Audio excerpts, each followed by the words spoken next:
Now. Sorry. Sound? There we go. Sound. Okay. Wow.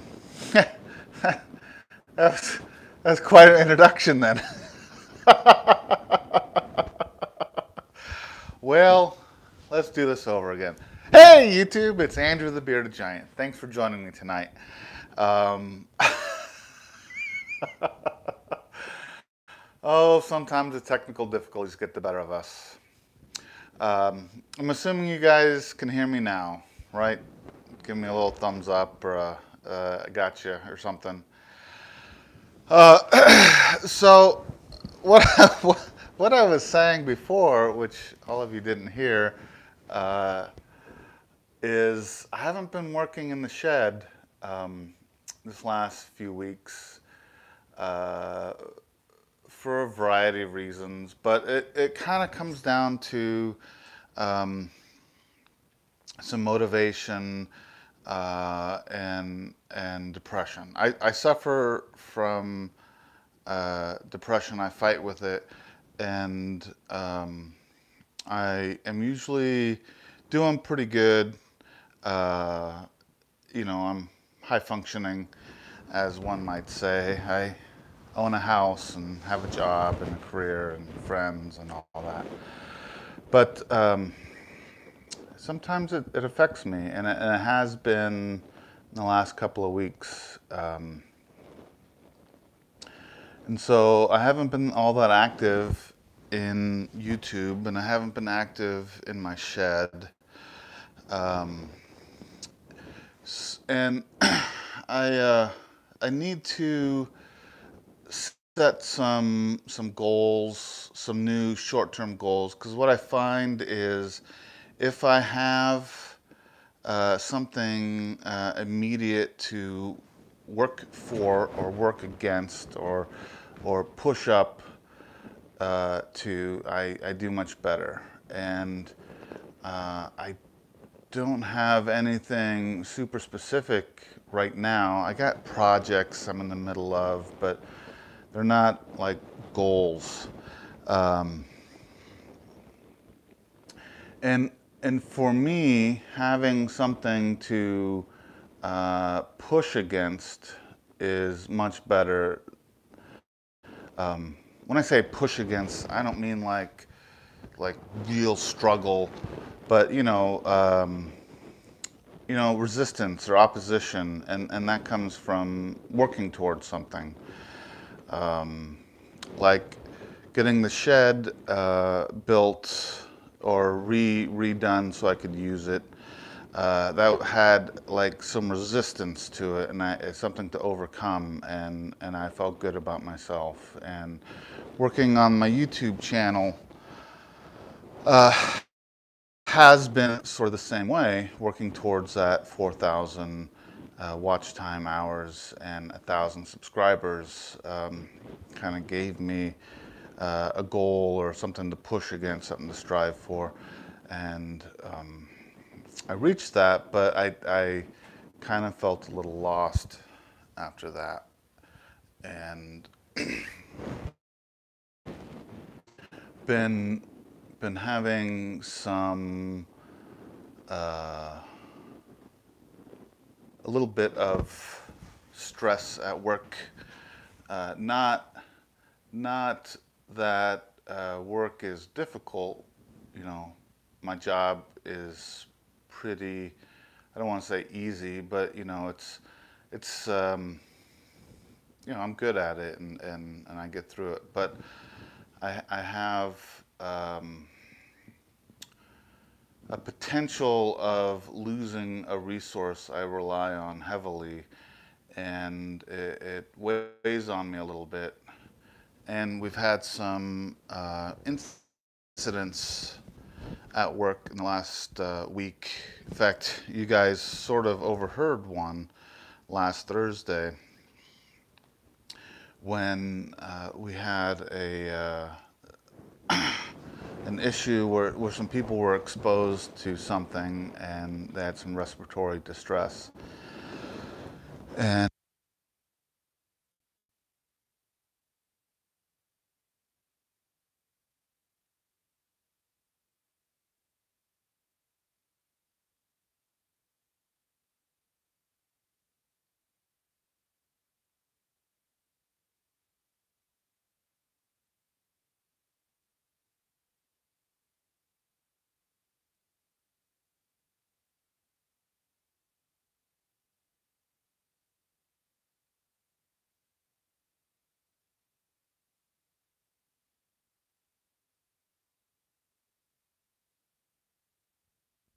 let's just go with this.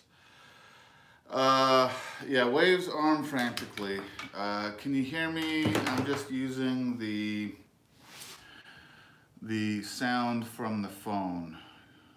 Can you hear that now? I think the batteries on my wireless mic might have died. I'll just plug them in here. So anyway, I guess what I was saying is multitude of things have happened, and I've been down and not being so productive, especially with YouTube and my shed and whatnot. Anyway, that I'll share kind of what they've released to the news about what happened at work. So I don't know if I can really go more than that. There was an exposure to something, and I wasn't at work today, so I don't have today's update. But as of yesterday, people had an exposure and a respiratory issue, and then there was another event earlier this week, a larger event, larger in the means of people exposed. I think 23 people were treated or something. Anyway, again, it's a respiratory issue, and they're working to solve it and figure out what's going on. And anyway, is not a direct impact to me. There's been indirect impacts to what I do for work. Anyway, so I guess what I'm saying is, I don't know what I'm saying. I'm rambling. I'm rambling to you guys, and hopefully whoever I know, a couple of you are watching, and you'll make it through with me. So maybe I'll just talk about kind of where I came from and my life, because I don't have anything to talk about in the shed. So I'm an Oregonian. I was born in 1971 here in Oregon. Oldest child, one of two. My sister is 4 years younger than I am, and I grew up in two towns, one called Oregon City and one called Canby. Oregon City and Canby are both small in population. Oregon City more of a bedroom community, Canby more of a farming community. And I went to a small grade school, one grade per class. I don't know, 20 kids or so in each class, and pretty much same group of kids all through grade school. And I'm Facebook friends with surprisingly a fair number of them. Even went and had brunch with one of them a few months ago. He reached out to me and invited me over to his place, which was fun. Catch up on the old days. Anyway, kind of your typical boyhood. I had some friends I ran around with in the neighborhood. We rode our BMX bikes and made skateboard jumps and made carts to race down the hill, kind of soapbox carts, but much simpler, just kind of a plank with some wheels on it. None of us got in trouble. We just maybe today we would have gotten into some trouble. Hey Kevin, welcome. I'm rambling. I'm in kind of a odd mood. I stayed home from work today as a mental health day, and so just talking. I haven't done anything in the shed in a couple of weeks, and I was talking about earlier about needing a goal to work towards, a project to work towards, and come up with that. I was talking with Gary, the bearded woodworker, who most of you know is my brother-in-law, about some projects to work on, and I think this soapbox derby car for a race next August is gonna be my next kind of big project to work on. And hopefully that will give me enough to work on and work towards, that it will keep me out of my funk. But then I was just going into some childhood stuff. You know, we ran through the neighborhood, and I'd like to say we terrorized the neighborhood, but we didn't. We just rode our bikes and played with model cars and model rockets, and sometimes we combined the model rockets with the model cars and see how far we can launch a model car into the air using a solid fuel rocket engine. You know, that sort of shenanigans in grade school. And then, so my mom, she might be in here, I don't know if she is, she hasn't spoken up yet. My mom was a stay-at-home mom. She did not work when I was in grade school and junior high. My father was the primary breadwinner, and he worked for the utility company, Portland General Electric, the main power company in the northern Willamette Valley, the Portland metro area.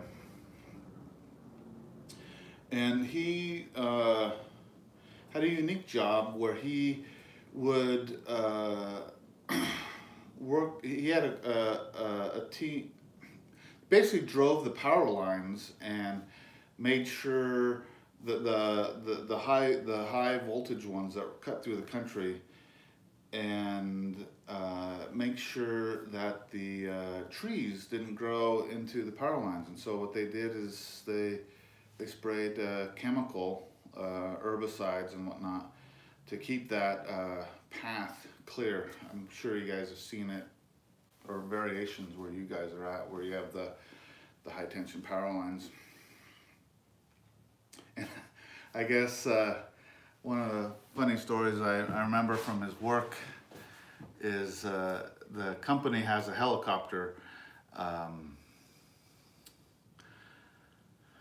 Oh, yeah, I heard that, Kevin, that you're getting your laptop worked on. That's fine, just hang out on the mobile.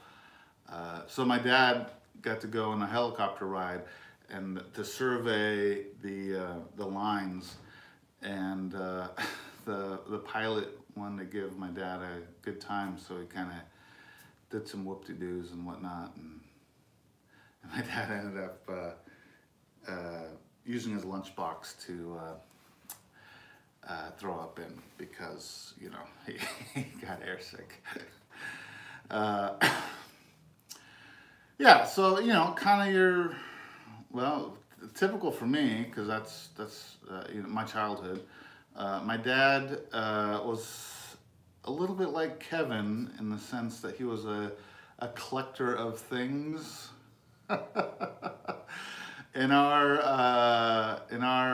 carport, I think we had 3 cast iron wood stoves and doors from houses being torn down, and just all, he was an inspirational collector, is a polite way of putting it. And we grew up in a historic home. It was the Barlow house, which is the family who kind of organized the Barlow Road, which is the Oregon Trail. And so that was, I don't remember the year the house was built. I'm sure you can Google it. 1800s or 1700s, whenever. But it was not insulated, and single pane, double hung windows. There was an oil furnace, but we primarily heated with wood. We had two, hey there, welcome aboard.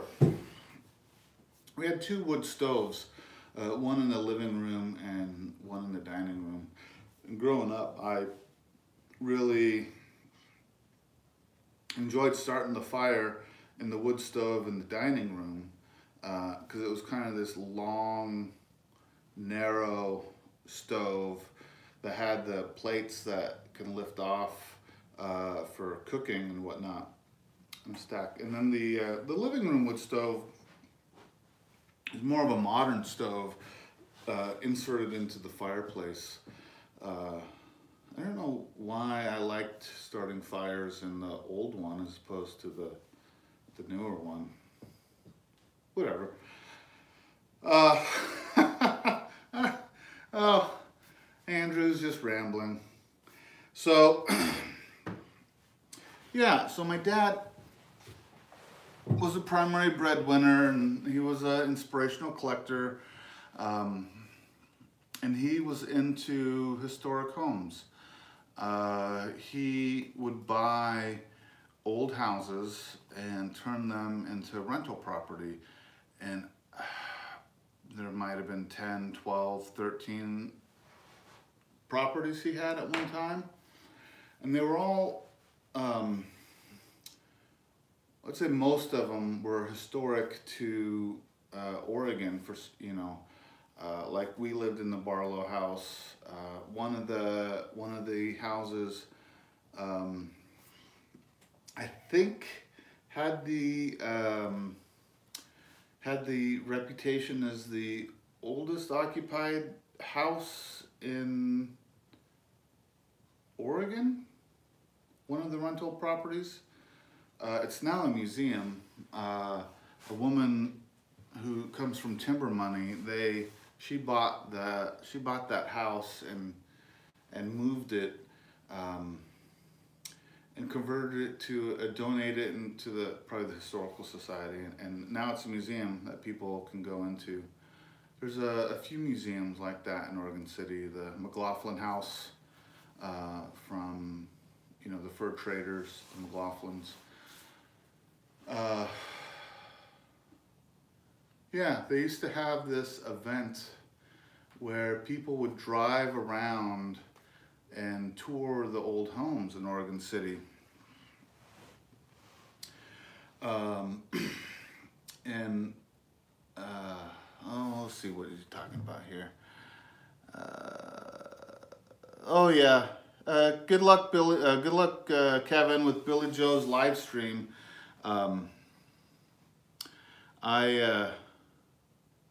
Still no link on his channel page. Am I missing a link? Bob, is there something I should be... Oh, I don't know. Maybe it's something else further up. So they had open houses in these historic homes where people would drive around and tour the historic homes. And that was, well, I won't say it was fun as a kid. It was something that we did. I think my parents had more fun than I did.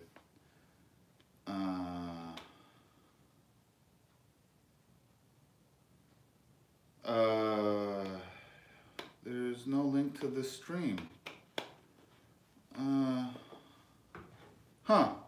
There's no link on my page? Oh, okay. Yes, I think I see the issue.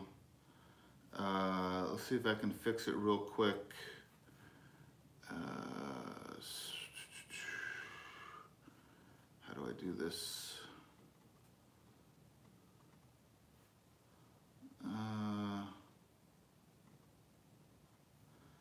There. That should I had the stream set as unlisted. I forgot to change it to public. Oops. All right. So the let's see what happens if I refresh that. Does it come up? Yeah, it should be public. Should be public now. Sorry about that, guys. Well, it was a little rough start anyway with the sound. The batteries on my I think I left these on, the batteries for my wireless mic, I think I left them on last week and ran the battery dead. Yeah, thanks Kevin. I'm fine. I just had a little dip in life. Not bad. I mean, there's nothing bad going on. That's the weird thing. That's the horrible thing with depression is doesn't have to be like someone dying and you get sad, or it doesn't have to be you know, you lose your job and you get sad and depressed. Dealing with depression, you could have just a couple bad nights of sleep, you don't eat right, and I don't know, something else, and it's just enough to tip you over, and it's a disease. It's just enough to like to the imbalance that's in your head to go the wrong way, and that's all it's been for me. Is couple small things. There's nothing dramatic. Don't worry about me. There's nothing dramatic going on. I need to start working towards something again, and doing this soapbox derby car is going to give me a project to work on, a goal to work against, and the stuff going on at work, it'll pass, get through it. Again, nothing wrong is going at work. It's just some stuff, but it's not bad. Yeah, but I'm pretty grateful for a lot of things. You know, I have a couple really good friends.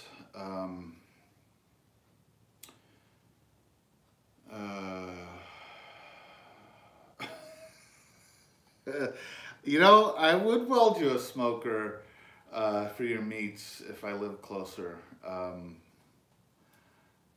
That probably would be fun. I would give you a trade. I would weld you something up, and then you give me some smoked meat. That'd be good.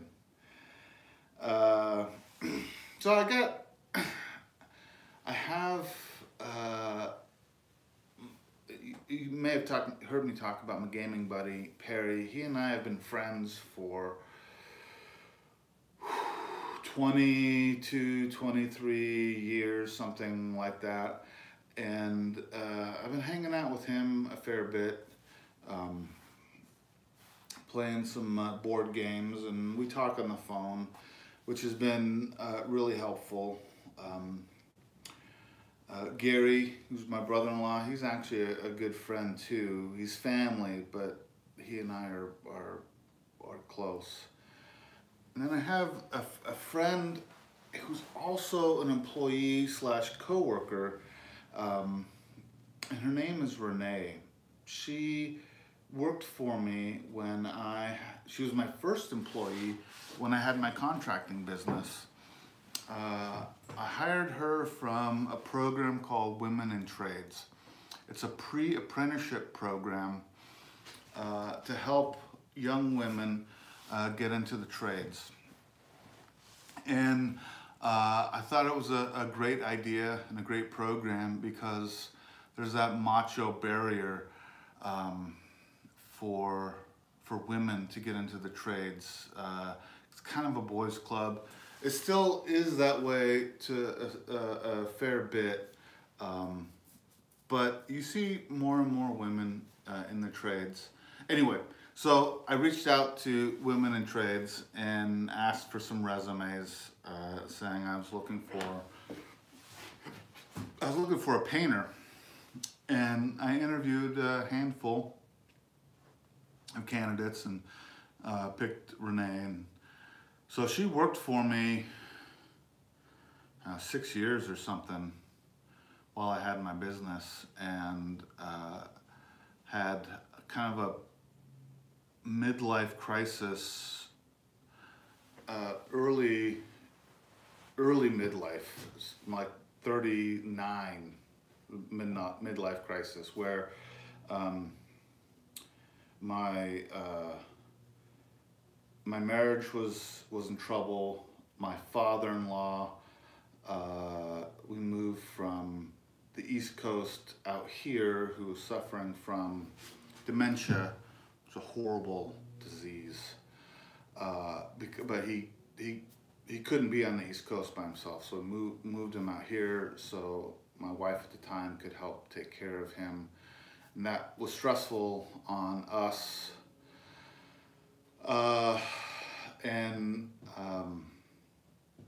My father was ill. My father got sick when I was 14 and went into a coma, and the disease basically scrambled his frontal lobe, and he was very much like an Alzheimer's or dementia patient in his 40s. Anyway, so he was in a nursing home for 20 plus years, and my father died during this time, which was hard on me. Again, I say my relationship with my wife was struggling. My business I was neglecting. It was a tough period in my life, and so I shut down my business, and I let Renee go. And she found employment through a friend of hers here at Intel. She actually came out here and got a job with the property management company as a painter. And she was doing that, and I moved out from my wife, and we were going through a divorce and audited by the IRS. So really tough period in my life, and I wasn't working. I got an apartment and was just sitting in the apartment, not doing anything. I thought I would try to go back to school, but I was in no shape to do that. So anyway, for like a year, I sat in this apartment living off of savings, feeling sorry for myself and being depressed and whatnot. And Renee told me she basically said, get off my butt and come apply for a job with the company that she was with. And that's who I work with now. So I went in and interviewed for just a painter position, and they didn't offer me a position. They said I was overqualified. So they hired someone else, and that person didn't work out, and they interviewed again, and I interviewed a second time, and they didn't hire me because they said they didn't need a management type person. They needed a worker. And so I went back to sitting on the couch, and the guy they hired for that didn't work out, and they interviewed again, and I interviewed a third time, and they hired me, and it was kind of like, well, we ran out of people, so we're just gonna hire you, sort of thing. And they didn't even hire me.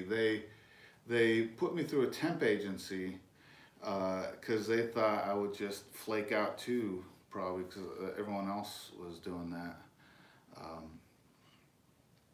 So I took on this project for them, where they were getting rid of these whiteboards. I'm sure you guys have seen whiteboards They were getting rid of the whiteboards and using whiteboard paint on the walls. And so they needed the walls to be perfectly smooth like glass. And so they needed it mudded and primed and painted with this special whiteboard paint. So you could write on the wall like you could a whiteboard, but you know, they didn't want any texture. So anyway, I took that project on and I did it for them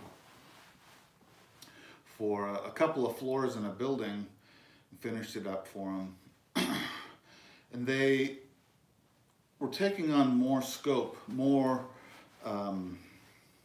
taking on more responsibility from Intel. Intel has this philosophy of focusing on design and manufacture of their product. Not like, it's a lot like skim coating, but they don't want to worry about things that don't directly go towards the engineering, design, and manufacture of their product. So janitorial, maintenance of bathrooms, plumbing, fire protection. You know, having a sprinkler system and fire pumps does not directly support the design and production of their chips. So they don't want to focus their energies on that, so they outsource that.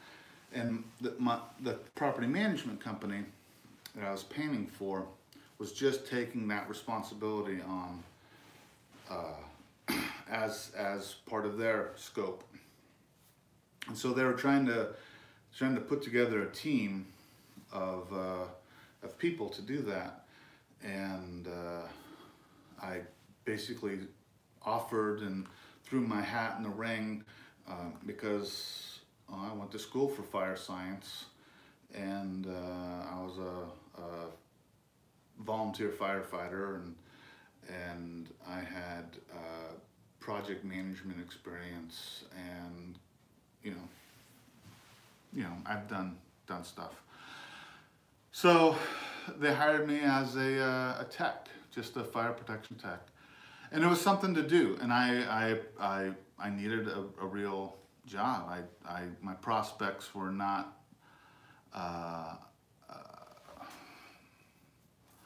You know, I was coming out of depression, really, and I was just trying to get my life back together. So I needed something to do. And so this was a great opportunity. It's an area I was interested in, an area I had some experience in. And so they hired this fire marshal from the state of Washington to run the program. But she ended up not cutting the mustard, and wasn't. She knew her code, and she knew the fire protection side, but she could not navigate the corporate environment. She just could not navigate the culture of a corporation. She came out of, you know, the civil side. Anyway, there's ton. So she didn't work out, and she was let go, and so they combined us with this other team, and that didn't work out, and I basically took it upon myself to you know, run the fire protection program just as you know, as a filler, and I did well at it. Blah blah blah. Long story short, I pulled Renee into my team from the painters, and not because she's a fire protection expert, but she has all the great qualities of a good employee. You know, on time and follows through, and you give a good evening, and you know, great qualities that you want in an employee. but she didn't have the skill set. And I've been working with her on that, and she's a great tech now. What we do isn't that difficult. I mean, the code gets a little heady, but the testing and maintenance of fire suppression is not that hard. So Renee is one of the other people I count as a good friend. She helped me through quite a bit by just telling me to get off my butt and do something. And you know, I'm in a good place, you know, career-wise because of that. It's funny how things happen, doors open, and you can step through them. Also, in my experience, this is my experience, this isn't everyone's experience, but it's what you do for work and your career is often attributed to you taking a risk and trying something, as well as simply doing a good job, simply following through, good communication, as well as building relationships with people. Those who I've seen fight against the system or fight against each other and get crazy, like, why does this person get special treatment, or why isn't that person getting in trouble for being at work 10 minutes late, or, you know, that whole weird game that some people play doesn't get them very far. Whereas you just put your nose to the grindstone and do what you have to. I mean, do the work that you've been hired to do, follow through, you know, you'll be fine. Like, I was friends with a person who got into a career, a change of career later in life. And it was a healthcare field, and this person was older than their counterparts, even though they were still entry level. And boy, they really had a hard time because they sort of felt like people were getting away with stuff that they shouldn't have been, and wanted to play, you know, authority figure in a position that they weren't in to. I mean, and if this person had just put their head down and done their job, they probably would have been much better for it. I think they ended up leaving that position, that company. Anyway. Oh, what do you guys want to talk about? I know you guys are just saying hi to each other. How many of you have snow? Raise your hands or leave a note, because I suppose raising your hands won't work, because if you all did this, I wouldn't know. Oh, you're welding. Nice. Congratulations. A little bit of snow there. We haven't had any snow here yet. We've been in the 20s, but no snow. And 6 inches, that's pretty good. Makes for a nice scene outside. We're gonna get some moisture, I think this weekend, but the temperature is gonna raise. So I think we'll miss the snow here on the valley floor. Let's see.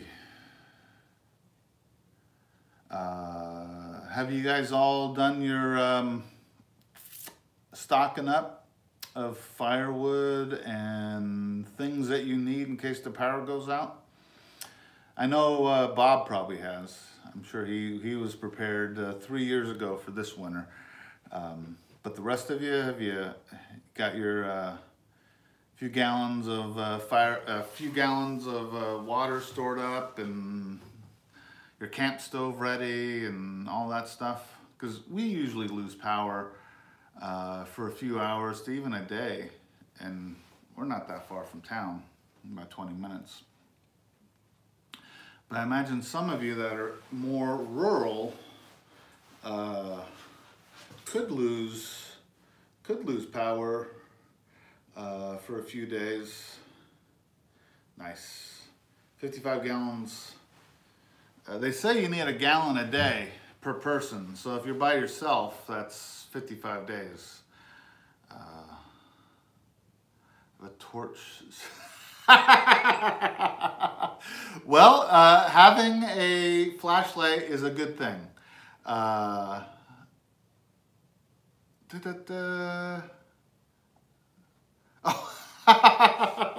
Wiring new breakers. Hey, that's all right, Sam. YouTube didn't remind you. It's all right. What was I saying? Oh, yeah. Yeah, I keep a flashlight beside my bed. I keep a flashlight next to my easy chair. And I keep a flashlight on a bookshelf. I got multiple flashlights, but those are my main places for flashlights in case for when the power does go out. I also have a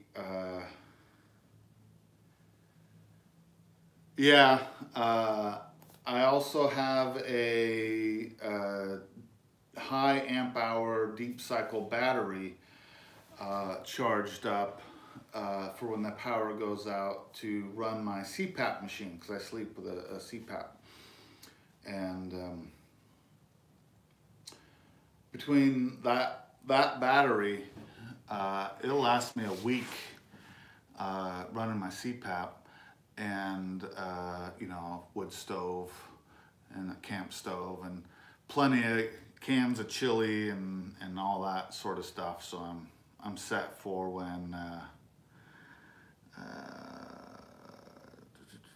propane tank refill. Yeah.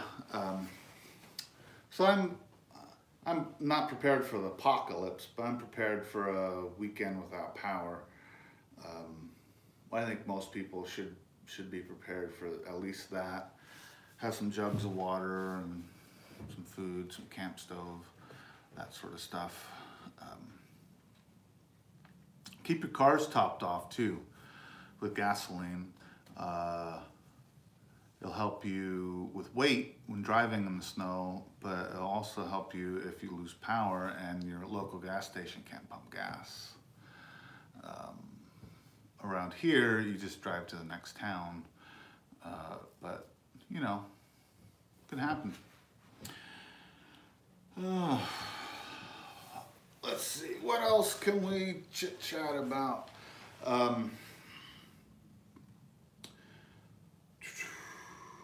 Boy, I'm a little stumped at the moment.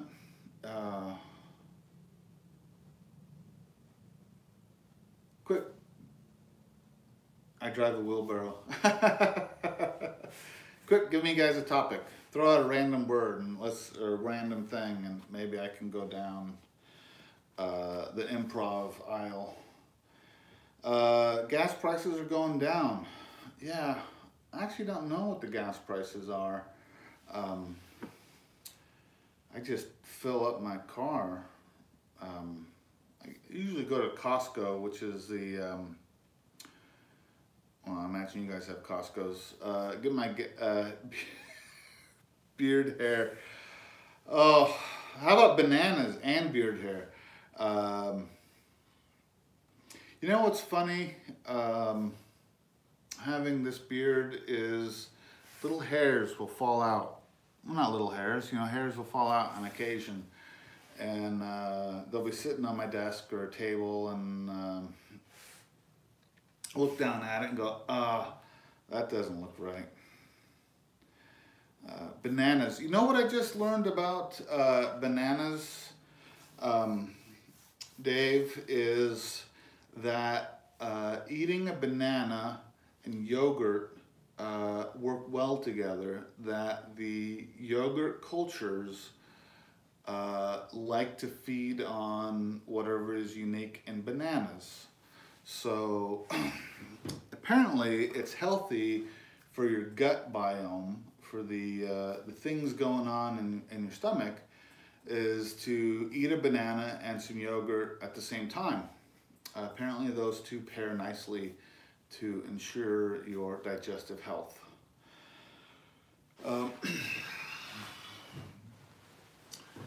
Let's see, what else can I talk about? Musicians. I am not a musician, but I did buy a recorder last year, you know, the little device that most kids learn to play in school. I bought a recorder and learn how to play Star Wars music. And I thought I would learn to play some Star Wars music on the recorder, and I didn't do it. It's just sitting in my closet. Yeah, they say yogurt is supposed to be really, they say the Greek yogurt is supposed to be healthier for you than the fruit on the bottom, full of sugar type yogurt.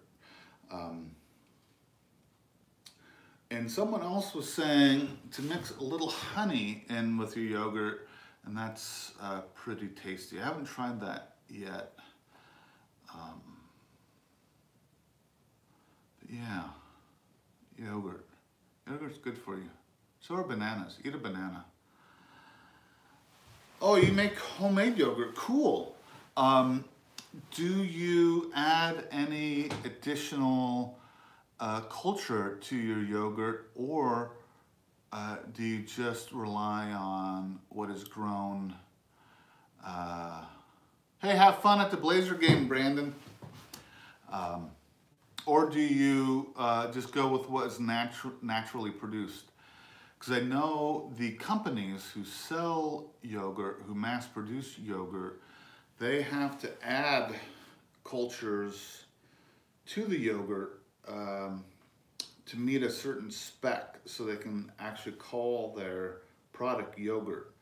I'm not sure how much or what they have to add, but it has to meet a certain criteria to sell yogurt. I do not like the recorders. I went through 3 boys learning to play the recorder in school. I do not have children. I have not had to suffer through recorder in the household other than my own, and I just really have a few minutes of going on it.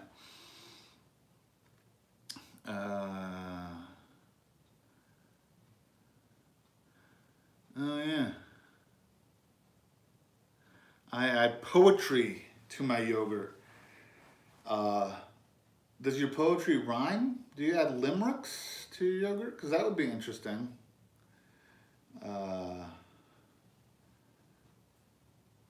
There once was... No, I'm just kidding.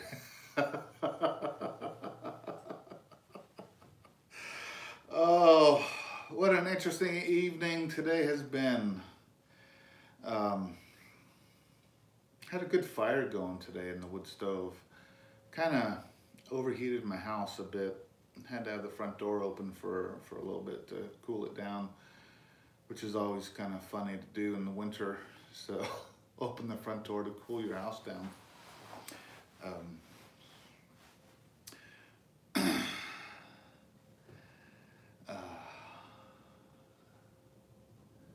I was kind of burning some odd... That is the question. I was burning the odd pieces of firewood today. It was my little game I played. You know how sometimes you end up with that little round, it's like this round and that wide. It's not, you know, it's worth burning, but it doesn't stack well and it's just awkward.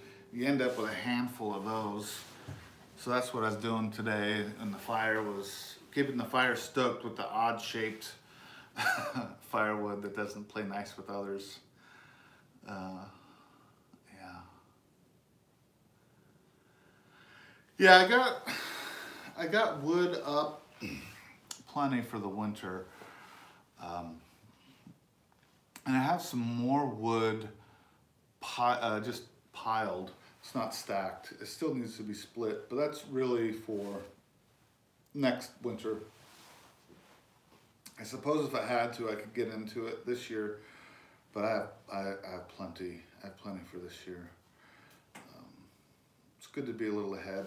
Unfortunately, Gary was telling me that they may not open woodcutting season down in his the forest around him, so I may have to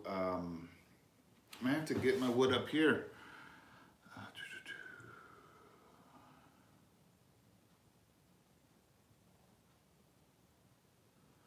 Huh. I would not know to do any of that to make yogurt. Place your yogurt in a dehydrator, then use a convection oven. Wow. Oh.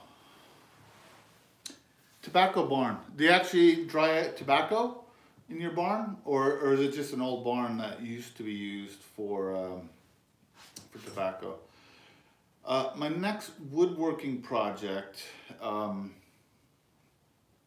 need to make some boxes to store nuts and bolts and things. And last week I talked about using the mill ends I have from the mill in town and making a box, making several boxes with this. I have a bunch of this scrap 1x8s maybe, I guess is what it is. We have a mill in town, and you can buy by the truckload just mill drops. And I did that once, and so I have a bunch of this laying around. So I'll probably make a series of the small boxes, roughly 2/3 the size of a shoebox, maybe, just to store nuts and bolts and things. And I'll probably, I did make them uniform so I can stack them on a shelf. Hey, congratulations, Sam, that your house is not on fire. That's good. Mason jar with nuts and bolts. That's a good idea. Actually, that's where you can so you can see them. That's actually a good idea. You could screw them to the underside of a shelf. Yeah.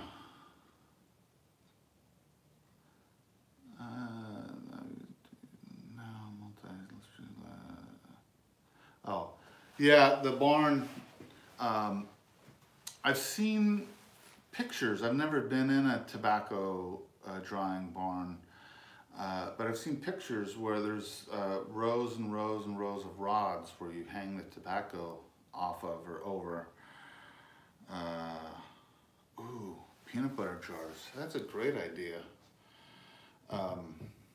Yes, if you drop your canning jar and it's actual glass, you do run the risk of breaking it and having shrapnel. Yeah. I think with the peanut butter lid, if you used a washer as well as the screw on that plastic lid to help distribute the weight across the lid, it probably would hold up well. So I would worry about just a screw through the plastic lid. Yeah, I like that idea of peanut butter jars. I don't go through a lot of peanut butter though, but I will start saving plastic jars in that manner. Maybe even I had some glass ones. Fender washers, yeah. Yeah, you could even use a small round of plywood, I suppose, as well. Because that would help distribute the weight. But yeah, a large washer the size of a quarter, I think would be appropriate. In Portland, I know of where the recycling centers are. I don't know of any out here. It doesn't mean there isn't any. I've only lived in this end of town, well, this end of the area for 7 years, and I'm not completely settled in. Yeah, it's a good thing that you're saving that barn. That's cool. I like that. If you can use something original to your property, but it sure has character to do that. I once knew a guy who took an old barn and made an apartment upstairs, and downstairs was his shop. He wasn't into woodworking, he was into cars, and he'd restore cars. But the whole bottom was his workspace, and upstairs was his apartment. And I've always thought that would be a great bachelor pad to have, something like that. Where you have a large shop or a barn with an apartment in it, where you could just have a place to eat and sleep and bathe, and then go do your work.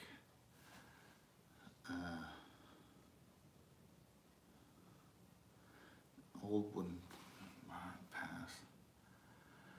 Yeah.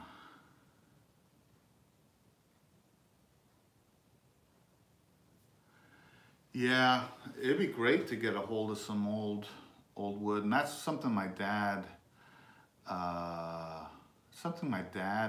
was big on, is grabbing reclaimed stuff from buildings being torn down or houses torn down. And that's why I was saying earlier he was an inspirational collector, much like Kevin is. We had 3 cast iron stoves in our carport, and doors and shutters and all sorts of stuff coming off of old buildings and old houses. A lot of that stuff got thrown away when I was a kid. Anyway. TV highway next to Rainbow Lanes. Apparently that's where the recycling center is in town. Thanks, Brandon.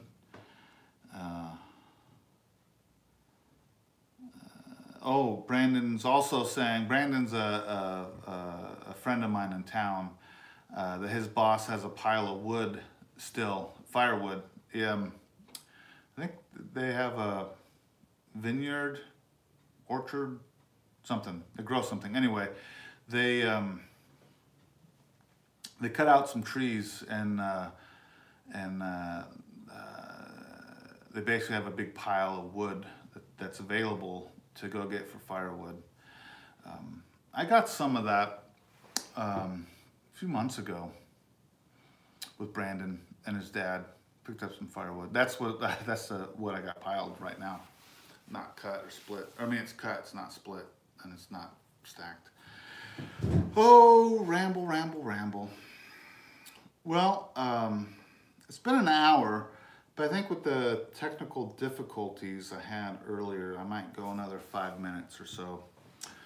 I forgot to set the live stream to public, and I left it unlisted, and no one could join unless they saw the link I posted on a website. So I do appreciate all of you who came from that link, because I think I might have done the entire live stream to no audience because no one knew I was live.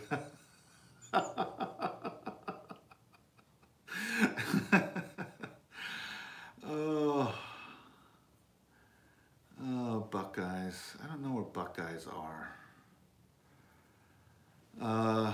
what are buck guys? Puffed rice, peanut butter, puffed rice, coated in chocolate. Wow, that sounds good. Oh, Mrs. B is starting hers tomorrow? Nice. That's right. So is she, Bob, is she gonna have a scheduled time on Fridays? I'll wait for your answer. That'd be cool if she does. Yeah, you know, at my work in the cafes, they have some candies and treats that you can buy by the pound, or by the ounce, I suppose, not by the pound. I guess you can buy it by the pound. Anyway, they have malt balls that are coated in peanut butter and chocolate. And I've been on a little bit of a mid-afternoon malt ball treat at work where I go down and get about $1 worth. Yeah, you know what? Here. My address is on my YouTube page, but I'll just post it right here. It's public.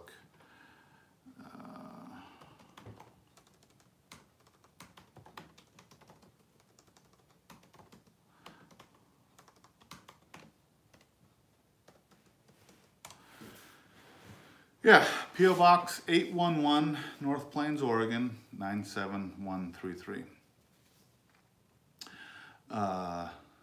Address it to Andrew, the bearded giant. He'll find me.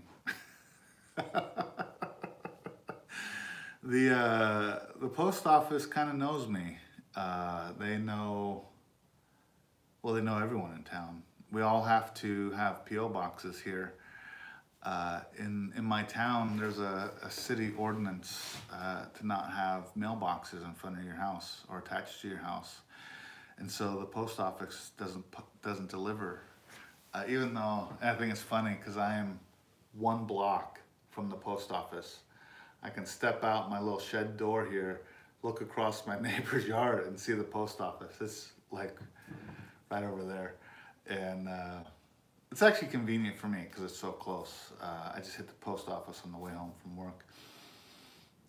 But yeah, I thought it was funny when I bought this house 7 years ago. I didn't even consider. I mean, it wouldn't have influenced me in buying the house, but I didn't even notice there wasn't a post box in front of my house. There wasn't one on the street or attached to the house. Didn't even cross my mind. It was like not even a thing. And then I needed to figure out how to do mail and bills and utilities. And talking to my neighbors, it was, oh, you have to have a P.O. box. They don't deliver mail. That was a learning experience. And there's a trick when you order things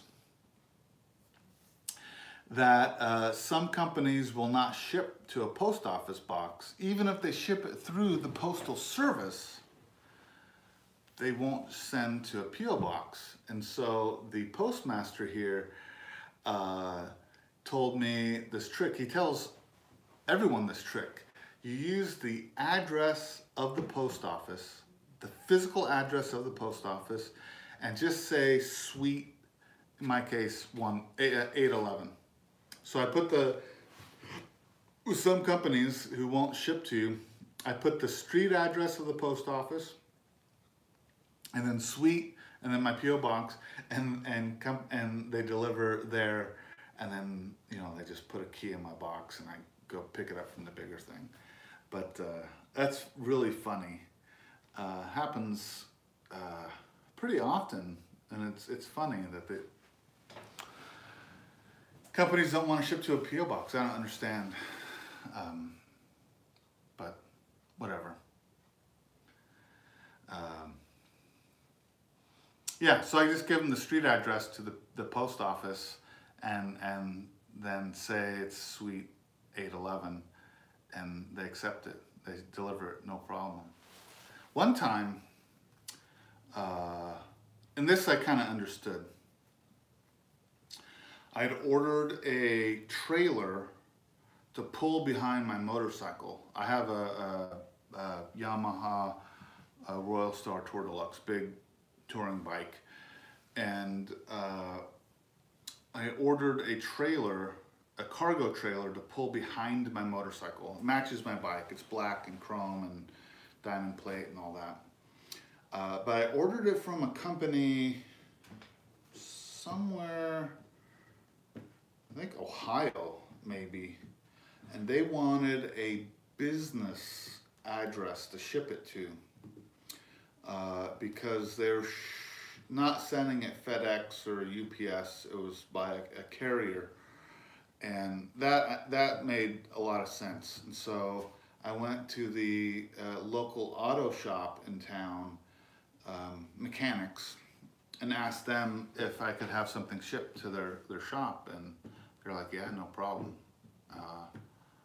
So if you guys need a good garage and want to travel to Oregon, to the small town of North Plains, go to the Dyke Garage. They're great. Anyway, so let's see. Talking about meat and eggs, running for dinner. Good night, everyone.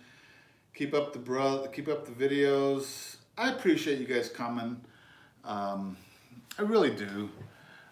You all are good folk, and it's nice to be part of this community.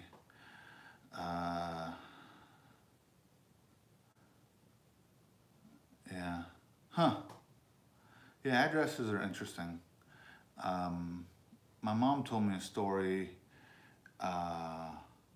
that her mom, my grandmother, when she was growing up, they didn't use addresses. And so I guess Thief River Falls, Minnesota, they just would put the name of the person, and the postman would know where to go. It was such a small community. I thought that was kind of cool. And they didn't have, well, they just didn't have addresses. I don't think they had numbers on their house back when my grandmother was a child. Anyway, I'm gonna wrap it up here. Thanks everyone for watching. Next week, I will make it a more lively discussion, and I will do some work in the shed between now and then, and have some show and tell. But thank you everyone for coming.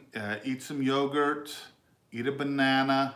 They're both good for you. Unless you're allergic to bananas and yogurts, then don't eat them. But otherwise, eat them. It's good for your gut.